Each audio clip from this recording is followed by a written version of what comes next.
আপোনাক কোনোবা ব্যক্তিয়ে আঘাত দিছে, অপকাৰ কৰিছে, অনিষ্ট কৰিছে, তেনে এজন ব্যক্তিক ক্ষমা কৰিবলৈ বহু টান হয়। কিন্তু তেনে ব্যক্তিকো আপুনি ক্ষমা কৰিবই লাগিব। যেতিয়ালৈকে ক্ষমা নকৰে তেতিয়ালৈকে আচলতে আপুনি নিজে নিজক শাস্তি দি থাকে, অৰ্থাৎ নিজৰ বুকুত এটা বোজা লৈ থাকে।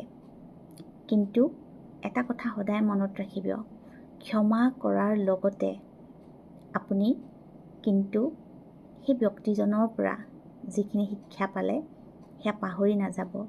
ক্ষমা কৰি দিব, কিন্তু ব্যক্তিজনক পুনৰ নিজৰ ওচৰ চাপিবলৈ সুবিধা নিদিব। কাৰণ তেনে ব্যক্তিয়ে পুনৰ বেলেগ এটা ৰূপত আহি আপোনাক আঘাত দিব পাৰে। গতিকে তেনে ব্যক্তিৰ পৰা